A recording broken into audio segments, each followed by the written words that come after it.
നമസ്കാരം, ഞാൻ Shonima. Al Hilal hospitals and medical centres അവതരിപ്പിക്കുന്ന BMC ന്യൂസ് ലൈവിലേക്ക് സ്വാഗതം. വിശദമായ വാർത്തകളിലേക്ക്. ബഹ്റിനിൽ വില കൂടിയ ഇലക്ട്രോണിക് വസ്തുക്കൾ, ആക്സസറീസ്, തുണികൾ എന്നിവ സ്വന്തമാക്കാനുള്ള അവസരമൊരുക്കുകയാണ് Bahrain.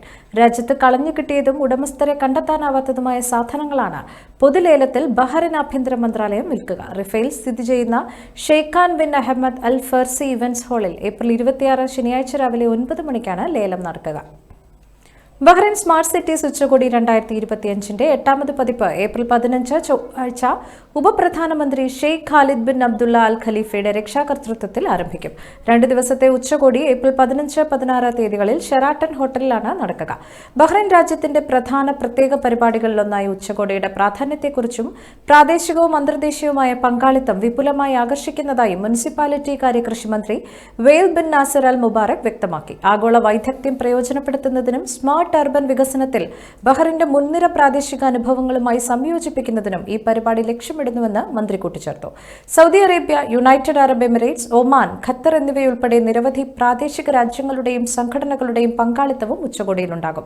Artificial intelligence, internet of things, cyber സുരക്ഷ, ഫിൻടെക്, സ്മാർട്ട് കൺസ്ട്രക്ഷൻ ടെക്നോളജികൾ, സ്മാർട്ട് മൊബിലിറ്റി എന്നിവയുൾപ്പെടെ സ്മാർട്ട് സിറ്റികളുടെ വിവിധ മാനങ്ങൾ ഉൾക്കൊള്ളുന്ന 20-ലധികം വിഷയങ്ങൾ ഉച്ചകോടിയിൽ ഉൾപ്പെടുത്തിയിട്ടുണ്ട്.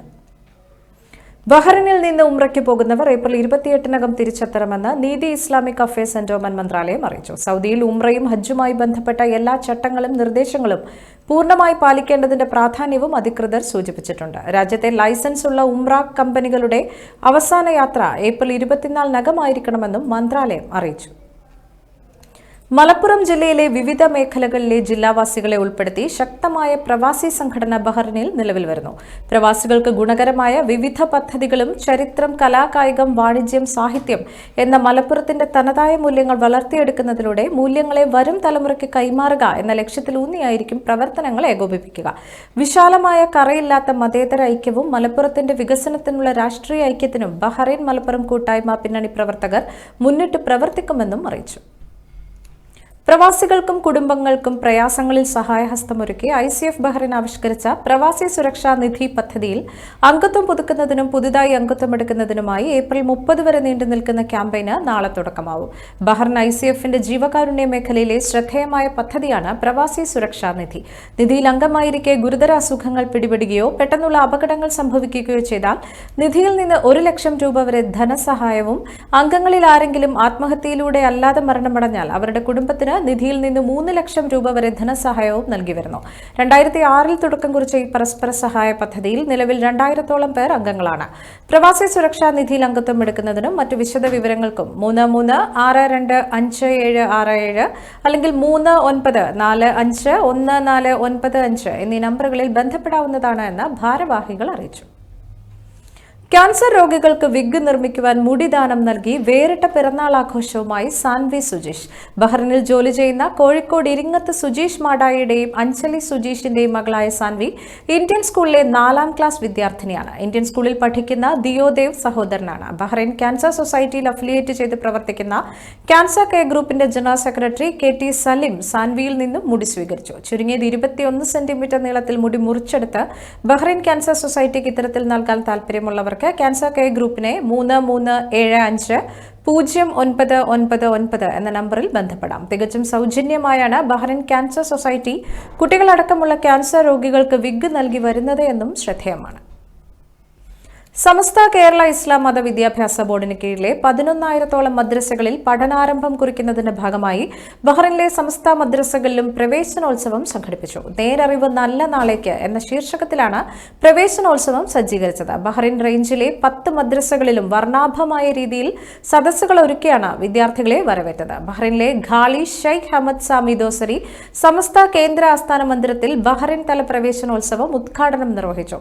സമസ്ത ബഹ്റിൻ പ്രസിഡന്റ് സയ്യിദ് ഫക്രുദ്ദീൻ തങ്ങളുടെ അധ്യക്ഷതയിൽ ഹാഫിൽ ഷറഫുദ്ദീൻ മൗലവി ഖിറാഅത്ത് നടത്തി. ജാമിയ ഫാറൂലെ ഖത്തീബ് ആദിൽ മർസുഖി വിദ്യാർത്ഥികൾക്ക് ഹിജായിയായ അക്ഷരങ്ങൾ ചൊല്ലിക്കൊടുത്തു. Capital charity financial controller Jasib Ali Sabath, Ahmed Rashid Dosari, Ismail Nuham, Discover Islam manager Suhail തുടങ്ങിയ അറബി പ്രമുഖരും സമസ്ത ബഹ്റൈൻ കേന്ദ്ര നേതാക്കളായ VK Kunhumuhammed Haji, SM Wahid, SK Naushad, Manama area നേതാക്കളും പ്രവർത്തകരും പരിപാടിയിൽ പങ്കെടുത്തു. പൊതുപരീക്ഷയിൽ ഉന്നത വിജയം കരസ്ഥമാക്കിയ വിദ്യാർത്ഥികളെ അനുമോദിക്കുകയും ചെയ്തു. ബഹ്റൈനിലെ എല്ലാ മദ്രസകളിലും പ്രവേശനം തുടരുന്നതായി ഭാരവാഹികൾ അറിയിച്ചു. BMC ന്യൂസിൽ ഇനിയൊരു ഇടവേള.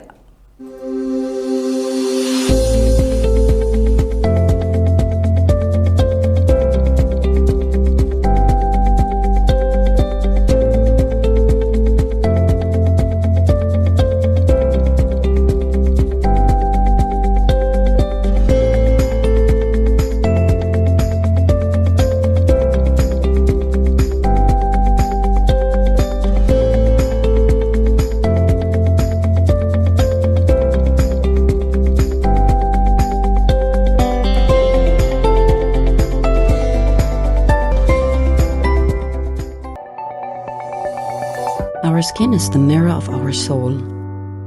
Our skin is our largest sensory organ. Our skin needs a healthy microbiome balance. This is regulated by its pH value, which protects the skin from pathogens, cold and ultraviolet rays.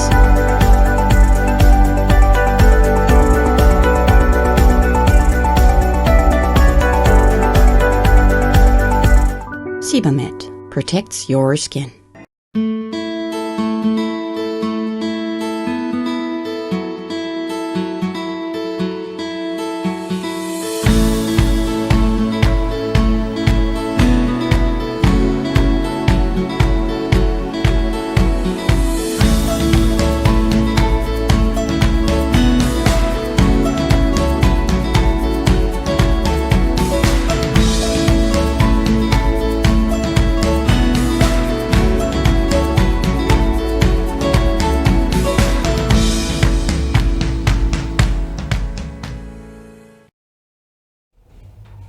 BMC ന്യൂസിലേക്ക് വീണ്ടും സ്വാഗതം.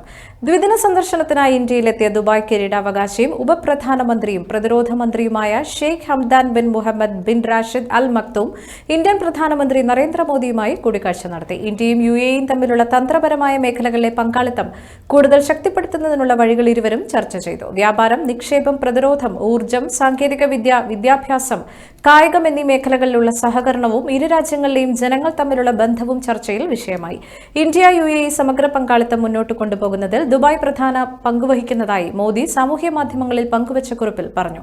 ഷെയ്ഖ് ഹംദാന്റെ സന്ദർശനം ഇരു രാജ്യങ്ങളും തമ്മിലുള്ള ആഴത്തിൽ വേരൂന്നിയ സൗഹൃദത്തെ വീണ്ടും ഉറപ്പിക്കുന്നുവെന്നും ഭാവിയിൽ കൂടുതൽ ശക്തമായ സഹകരണത്തിന് വഴിയൊരുക്കുമെന്നും അദ്ദേഹം പറഞ്ഞു. വിദേശകാര്യമന്ത്രി ഡോക്ടർ S ജയശങ്കർ, പ്രതിരോധ മന്ത്രി രാജ്നാഥ് സിംഗ് എന്നിവരുമായും ഷെയ്ഖ് ഹംദാൻ കൂടിക്കാഴ്ച നടത്തി. കൂടാതെ മുംബൈയിൽ നിരവധി വ്യവസായ പ്രമുഖരുമായും കിരീടാവകാശി ചർച്ച നടത്തി. കേന്ദ്ര വാണിജ്യ വ്യവസായ മന്ത്രി പീയൂഷ് ഗോയലിന്റെ സാന്നിധ്യത്തിലായിരുന്നു ചർച്ചകൾ. ഉഭയകക്ഷി വ്യാപാരം ശക്തിപ്പെടുത്തുന്നതിൽ സമഗ്ര സാമ്പത്തിക പങ്കാളിത്ത കരാർ നൽകിയ സംഭാവനകളെക്കുറിച്ചും ചർച്ച ചെയ്തു. ദുബായിലെ സാധ്യതകൾ ഇന്ത്യൻ വ്യവസായികൾ കൂടുതൽ ഉപയോഗപ്രദമാക്കണമെന്നും ചർച്ചയിൽ ചൂണ്ടിക്കാട്ടി. ധാരണാപത്രങ്ങളും ഒപ്പുവച്ചു.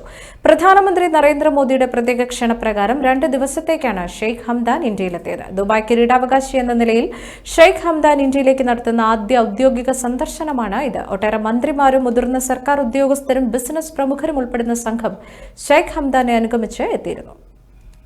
വഖഫ് ഭേദഗതി നിയമത്തിൽ പ്രതികരണവുമായി പ്രധാനമന്ത്രി നരേന്ദ്രമോദി. പ്രീണന രാഷ്ട്രീയത്തിനായി കോൺഗ്രസ് കൊണ്ടുവന്ന മാറ്റങ്ങൾ നിർവീര്യമാക്കാനാണ് വഖഫ് ഭേദഗതി നിയമമെന്നും നരേന്ദ്രമോദി പറഞ്ഞു. ഒരു ചാനൽ പരിപാടിക്കിടെയാണ് കോൺഗ്രസിനെതിരെയുള്ള വിമർശനം.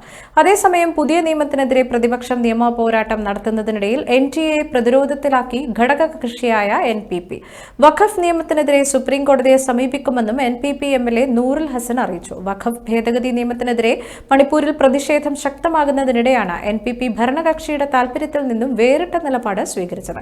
കേരളത്തിലും വഖഫ് ഭേദഗതി നിയമവുമായി ബന്ധപ്പെട്ട ചർച്ചകൾ സജീവമാണ്. പുതിയ നിയമം കേരളത്തെ ബാധിക്കില്ലെന്ന് മന്ത്രി അബ്ദുറഹിമാൻ പറഞ്ഞു. രാജ്യത്തെ മറ്റ് സംസ്ഥാനങ്ങളിൽ നിയമ ഭേദഗതി വലിയ പ്രത്യാഘാതങ്ങൾ ഉണ്ടാക്കും. രാജ്യം ബാലറ്റ് പേപ്പറിലേക്ക് മടങ്ങണമെന്ന് അഹമ്മദാബാദ് AICC സമ്മേളനത്തിൽ ആഹ്വാനം ചെയ്ത് കോൺഗ്രസ് അധ്യക്ഷൻ മല്ലികാർജുൻ ഖർഗെ. തെരഞ്ഞെടുപ്പുകൾ അട്ടിമറിച്ചാണ് BJP വിജയം നേടിയത്. തെരഞ്ഞെടുപ്പ് കമ്മീഷൻ കേന്ദ്ര സർക്കാരുമായി ചേർന്ന് ഒത്തുകളിക്കുകയാണെന്നും ഖർഗെ പറഞ്ഞു.